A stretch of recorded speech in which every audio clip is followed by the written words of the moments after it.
আসসালামু আলাইকুম।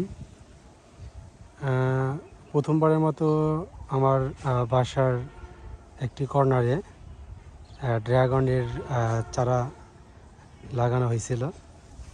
তো আমি প্রথম, তো মাশাআল্লাহ ভালো আশা করছি যে গাছগুলো ভালো হচ্ছে। আসলে আমার ওরকম আইডিয়া নেই, তারপরও চেষ্টা করলাম আর কি। তো দেখা যাক। আসলে এটার বয়স আমি রোজার 3-4 দিন আগে এগুলো লাগাইছি। রোজার 2-3 দিন আগে আর কি এই চারা লাগানো হয়েছে। তো আপনারা দেখতেছেন যে এই যে চারা এটা লাগানো হয়েছিল। হ্যাঁ, তো এইখান থেকে এই ডালগুলো বের হয়ে উপরে উঠছে। এই যে এইগুলো লাগানো হয়েছিল, যে কাটিংগুলো এইগুলো লাগানো হয়েছিল। তো দেখতেছেন এখানে প্রায় চারা রয়েছে 32টি। একটি ট্রেতে 2টি করে চারা রোপণ করা হয়েছে। তো দেখতে পাচ্ছেন 2টি করে। তো মাশাআল্লাহ যখন এই চারা থেকে পুলকি বের হয়ে এভাবে আসছে, তখন আমি এখানে আবার কাটিং করে দিছি এবং কাটিংয়ের মাথা থেকে আবার এখানে গাছ হচ্ছে। অর্থাৎ এখন আজকে আবার একটু কাটিং করার জন্য আবার আসলাম। অনেক দিন যাবৎ কাটিং হচ্ছে না, তো এই জন্য দেখলাম যে অনেক ডালপালা গজায় গেছে, এখান থেকে আমি ছাঁটাই করব। তো দেখতে পাচ্ছেন মাশাআল্লাহ। তো আজকে কাটিং করার জন্য আবার আসা।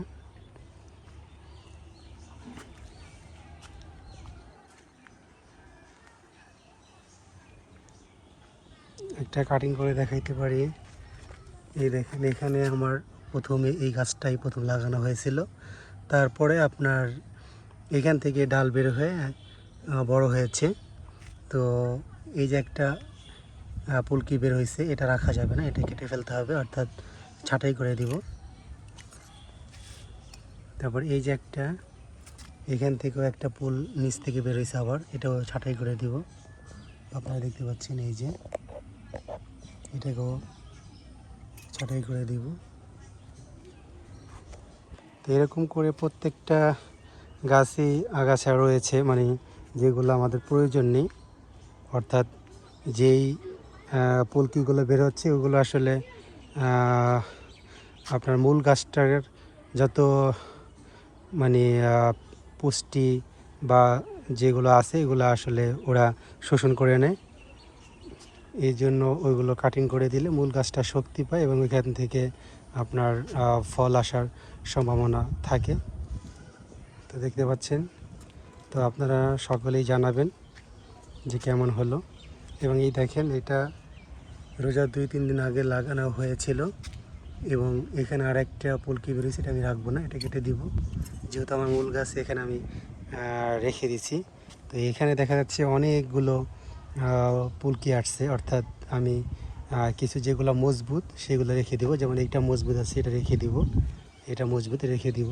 এখানে ছোট্ট একটা আছে, দেখতে পাচ্ছেন, এই যে এটা আমি কেটে দিব, তাহলে মানে গাছটা শক্তিশালী হবে।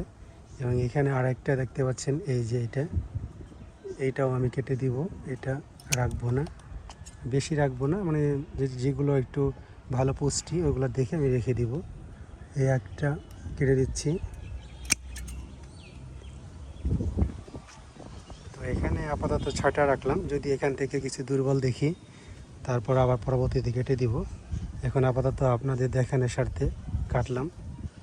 তো আরও অনেক আছে, এগুলো কাটিং করব, ধীরে ধীরে সব কাটিং করব। এই যে এখানে দেখতে পাচ্ছেন অনেকগুলো পুলকি, তো আমি এটা রাখবো না, এটাও কেটে দিব,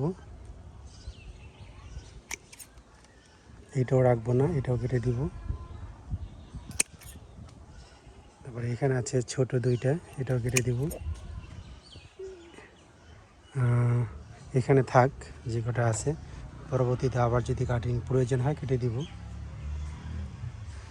তো এই যে আরেকটা দেখতে পাচ্ছেন নিচে, এটাও কেটে দিব, এগুলো রাখবো না। আর একটা মজার বিষয় হচ্ছে যে আমার ড্রাগন এখনও আসেনি, তো ডিসেম্বরের ভিতরে আসবে বলে মনে হচ্ছে। তো আমি আসলে নতুন হিসাবে অতটা অভিজ্ঞ না। তো আপনাদের কাছে জানতে চাই যে আপনারা তো যারা পুরনো বাগানি আছেন ড্রাগন ফলের, অবশ্যই আমাকে জানাবেন এটা আসলে কতদিন লাগতে পারে ফল আসতে।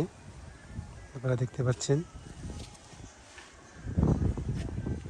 আপনারা অবশ্যই জানাবেন কমেন্টে।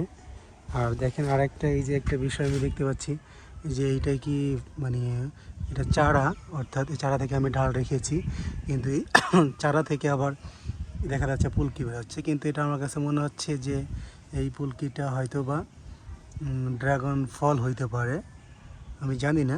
বাট আপনারা যদি কেউ জেনে থাকেন অবশ্যই আমাকে জানাবেন। তো এরকম অসংখ্য আছে, এগুলো কেটে দিব।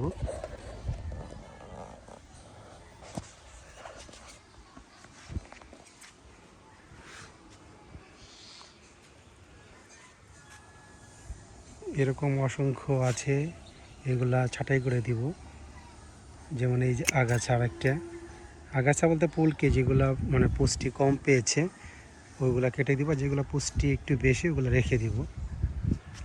তো এখানে অনেকগুলা হয়েছে, এখান থেকেও কিছু কাটিং করব। যেমন এটা আমি কাটতে পারি,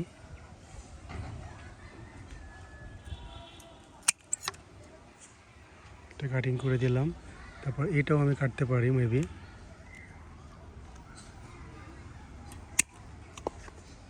এটাও কেটে দিলাম।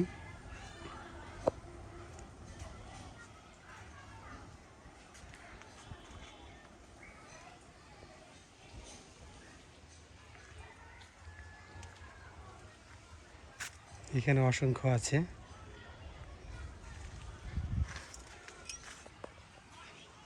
তো সবাইকে ধন্যবাদ।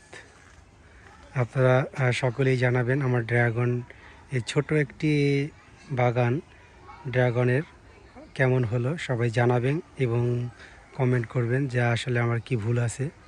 তো আজ এই পর্যন্তই, ভালো থাকবেন। আবার ফল আসলে অবশ্যই আমি আপনাদেরকে দেখাবো। তো ভালো থাকবেন, দোয়া করবেন। আসসালামু আলাইকুম, আল্লাহ হাফিজ।